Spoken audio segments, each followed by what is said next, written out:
በአሁኑ ሰዓት ሰበር ዜና ሰጥቷል። ኢራን ከባድ የሆነ ውሳኔ በፓርላመንቱ ልትወስን እንደሆነ ሰምቷል። በአሁኑ ሰዓት ይህም እንግዲህ ዓለም አቀፍ ከሆነው የኒውክሌር ስምምነት ራሷን ልታገል እንደሆነና ኮንሲደር እያደረገች እንደሆነ በፓርላመንቷ በአሁኑ ሰዓት ታሳውቃለች። ይህም ስምምነት የፈጸመው በ1970ዎቹ ሲሆን እንግዲህ ኢራን የራሷን የሆነ ለሚሊተሪ አገልግሎት የሚውል የኒውክሌር ዌፐን ዲቨሎፕ ላለማድረግና ሰላማዊ ለሆነ ሁኔታ ብቻ እንድትጠቀም የሚያደርጋትን ስምምነት ነበር። ሁኔታዎችን በዚህ የሚቀጥል ከሆነ ራሷን ከዚህ ስምምነት ልታገል እንደምትችል በአሁኑ ሰዓት እየተነገረ ይገኛል። ይህ ነገር እጅግ በጣም ከባድ ነው የሚሆነው። ለዓመታት እንግዲህ ኢራን የራሷ የሆነ የኒውክሌር መሳሪያ እንዳይኖራት የተደረገው እንግዲህ በዚህ ስምምነት ምክንያት ነው። በዚህም ስምምነት ምክንያት የምታበለጽጋቸው ዩራኒየሞች ከ3% በላይ እንዳይበለጽጉ ቁጥጥር ሲደረግባት ነበረ። ሆኖም ግን በእስራኤል ሚዲያዎች እንደሚናገረው ከሆነ ኢራን ከዚህ በላይ እንግዲህ አበልጽጋለች ተብሎ ይታሰባል። እስከ 60% የሚደርስ የበለጸገ ዩራኒየም አላት ተብሎ ይታሰባል። ኒውክሌር መሳሪያም ለመስራት እንግዲህ መበልጸግ ያለበት እስከ 90% ድረስ ነው። ነገር ግን 60% ከደረሳችሁ በኋላ እስከ 90 መድረሱ እጅግ በጣም ቀላል ነው የሚሆነው። ነገር ግን የኢራን ፓርላመንት እንዳሳወቀው ከሆነ ይህንን ኮንሲደር እያደረገ ነው ከዚህ ስምምነት ለመውጣት። አዲስ ነገር ካለ መለሳለሁ።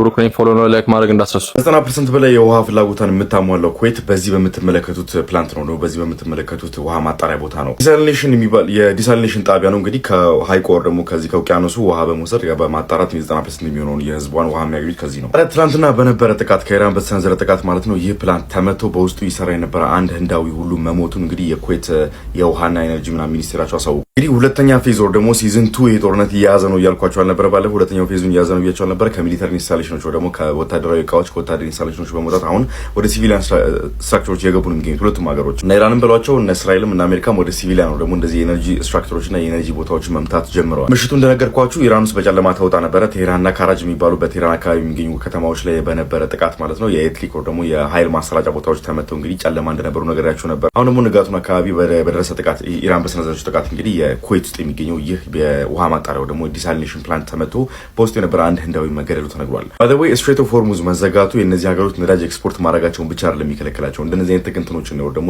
ለተረት የሚያስፈልጓቸውን እቃዎች ራሱ ኢምፖርት እንዳያደርጉ ያደርጓቸዋል። ለምሳሌ እንግዲህ እነዚህ ገልፍ ካንትሪዎች በምንም አይነት ሁኔታ እህል አያበቅሉም ወር ደግሞ ምግባቸውን አያበቅሉም። ምንም በሉት የትኛውም ምግብ በሉት እንግዲህ ከውጭ ነው ኢምፖርት የሚያደርጉት። እነሱ በሚሸጡት ነዳጃቸውን ከሸጡ በኋላ እነሱ እንትን ይገዛሉ፣ ምግብና ምናምኖችን ይገዛሉ። ስለዚህ የሆርሙዝ ስትሬት ወር ደግሞ የሆርሙዝ ወሽመጥ መዘጋት የእነሱን ነዳጅ እንዳናገኝ ብቻ ሳይሆን የሚከለክለው እነሱ ከኛ የሚገዟቸውን የተለያዩ ምግቦች ምናምን ደግሞ እነሱ እንዳያገኙ ያደርጋቸዋልና ከጥቂት ጊዜ በኋላ ወደ ረሃብና ወደ ጥማት ሁሉ ይጋልጣል ተብሏል። ቢካዝ 90% የሚሆነው እንግዲህ ማጣሪያቸው ከተመታባቸው ሌላ 10% ከውጭ ነበር የሚያስመጡት። አሁን ችግር ላይ ናቸው የሚገኙት። የዓለማችን ሀገራት ለ30 ቀን የቆየውን ጦርነት ተከትሎ ትዕግስታቸው ያለቀ ይመስላል። ግብጽ ለኢራን ማስጠንቀቂያ ልካለች። በአሁኑ ሰዓት በዚህ ሰዓትም የግብጽ አመራሮች ተናግረዋል። እንደተባለው ከሆነ ኢራን የባብኤል መንደብን ሰርጥ ለመዝጋት የምትሞክር ከሆነ ወይም ቀይ ባህርን ለመዝጋት ሙከራ የምታደርግ ከሆነ ከባድ የሆነ ወታደራዊ እርምጃ ከግብጽ ይጠብቃታል ብለው ተናግረዋል። በአሁኑ ሰዓት በዚህም አመራሮቹ እንደተናገሩት ከሆነ በሀገራችን ማለትም በግብጽ ናሽናል ሴኩሪቲ ላይ ምንም ኮምፕሮማይዝ የምናደርገው ነገር የለም። ይህ ቀይ መስመራችን ነው። እንደዚህ አይነት እርምጃ ለመውሰድ ኢራን የምትሞክር ከሆነ እኛም እርምጃ እንወስዳለን ብለው እንግዲህ በአሁኑ ሰዓት ግብጽ ለኢራን ማስጠንቀቂያ ልካል። ስለ ባብኤል መንደብ ሰርጥ ብዙ አውርተናል ከዚህ በፊት። እንግዲህ እንደምትመለከቱት እዚህ ጋር ነው ሰርጡ የሚገኘው። እቺ ደግሞ ጅቡቲ ነች፣ እቺ ደግሞ ኢትዮጵያ ነች፣ እቺ ደግሞ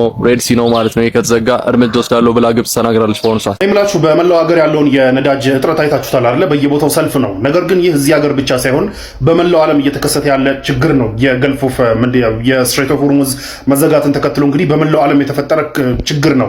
ሙሉ ዓለም እንግዲህ እንደዚህ የተጨነቀ ባለበት ሰዓት ለምንድን ነው የመጣው ይምጣ ብሎ ለማስከፈት ያልተሞከረው? ኔቶ ሲጠራ ለምን እምቢ አለ? የአውሮፓ ሀገራቶች ለምን እምቢ አሉ? ሀያላኖቹ በሙሉ ማስከፈት ለምን አቃታቸው? ትራምፕ ራሱ ለምን አቃታቸው የሚለውን ሲናውራ ናው እዚህ ማፕ ላይ የምታዩት እቺ ጠባቧ ቦታ ስትሬት ኦፍ ሆርሙዝ ትባላለች። ከዛ በኋላ እንግዲህ እዚህ ጋር ፐርሺያን ገልፍ የሚለውን አያችሁታ። እዚህ ገልፍ ውስጥ ብቻ በጣም የዓለማችን ብዙ የሚባለውን የነዳጅ ምርት የሚያመርቱ አገራቶች ነዳጃቸውን የሚጭኑት በዚህ በፐርሺያን ገልፍ ባህር ላይ ነው። ከዛ መጥቶ ቤት ያልፋል። በዚህ በሆርሙዝ አልፎ ነው ወደ ዓለም የሚወጣው። ናው እዚህ ፎቶ ላይ እንደምታዩት እንግዲህ ፐርሺያን ገልፍ ውስጥ እነዚህ በቀይ ዶት ያለባቸው በሙሉ የነዳጅ መጫኛ ፖርቶች ናቸው። የሳውዲ አለ፣ የቀጠር አለ፣ የኩዌት አለ፣ የኢራቅ አለ። እዚህ ባህር መሃል ላይ ደግሞ ያለችው የኻርግ አይላንድ የምትባለው የኢራን አለ። እነዚህ ሁሉ ነዳጅ አምራቾች የኢማራት አለ። እነዚህ ሁሉ በሙሉ እንግዲህ ነዳጃቸውን ከጫኑ በኋላ በዚህ በስትሬት ኦፍ ሆርሙዝ ነው እንግዲህ መርከቦች ተጭነው የሚያልፉት። ናው ስትሬት ኦፍ ሆርሙዝ ከጥበቱ አንፃር ስትሬት ኦፍ ሆርሙዝ ባይ ዘ ወይ 30 ኪሎ ሜትር ነው ስፋቱ ማለት ነው። እና በዚህ 30 ኪሎ ሜትር ውስጥ ግን 30 ኪሎ ሜትርነቱን ብቻ ሙሉን መጠቀም የማትችል መሆኑ ነው ሌላው ችግሩ። ይህ ፐርሺያን ገልፍ እንግዲህ በዚህ ጋር እዚህ ፎቶ ላይ እንደምታዩት በቀይ ዲማርኬት የተደረገው በሙሉ ስምጠት የሌለው ውሃ መሆኑን ተከትሎ ለመርከብ እንቅስቃሴ የሚመች አይደለም። ያ ደግሞ መጥቶ ሆርሙዝ ላይ ሲደርስ ደግሞ የበለጠ ይጠብና የሺፒንግ ላይ ነው መርከቦች የሚያልፉበት የ3 ኪሎ ሜትር ርቀት ያላት ብቻ ነች።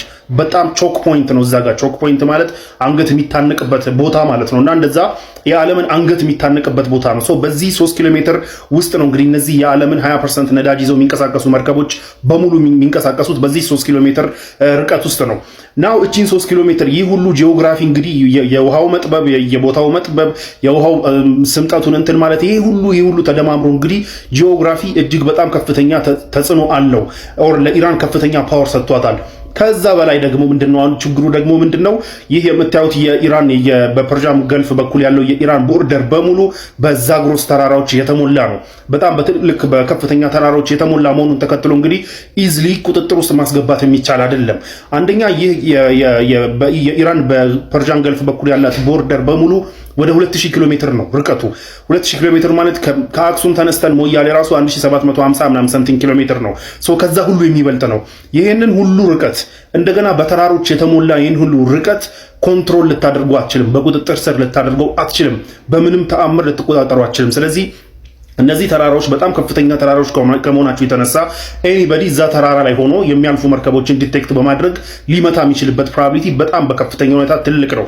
ስለዚህ መርከቦች መምጣት የጦር መርከቦች እንኳን መምጣት የፈሩት አንድ በዚህ ምክንያት ነው። ምክንያቱም ኮንትሮል ሊደረግ የሚቻል ቦታ አይደለም። ጂኦግራፊ እጅግ በጣም ሄልፕ አድርጓታል ኢራንን።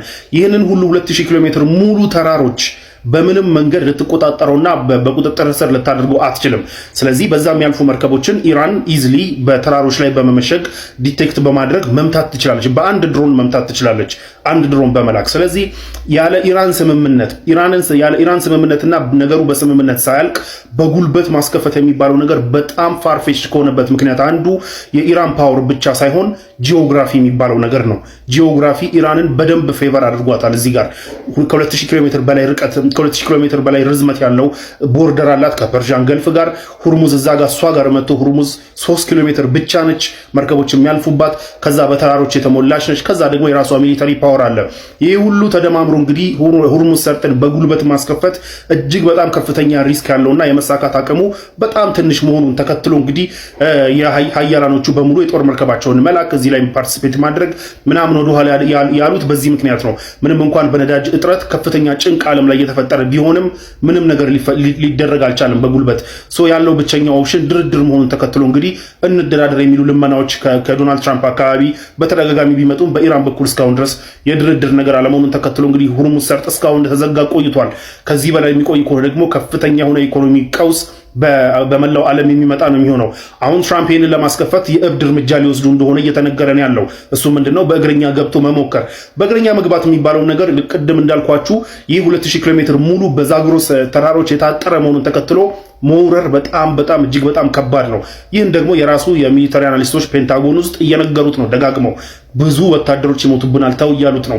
ያ ብቻ ሳይሆን ደግሞ ትራምፕ በእግረኛ ለመግባት ከሞከረ ዛሬ ሁርሙዝ ሰርጥ ተዘግቷል፣ ነገ ደግሞ ሁቲ ባብል መንደብን ይዘጋና ዓለም በሙሉ አፈር ትበላለች፣ ወደ ኋላ ትመለሳለች። ስለዚህ እንደዚህ አይነት ከባባድ ቀውሶች ሊመጡ ይችላሉ። ለማንኛውም በዚህ ምክንያት ኢራን ጂኦግራፊ ፌቨር ስለሚያደርጋት ብቻ ማስከፈት እጅግ በጣም ከባድ ሆኗል ማለት ነው።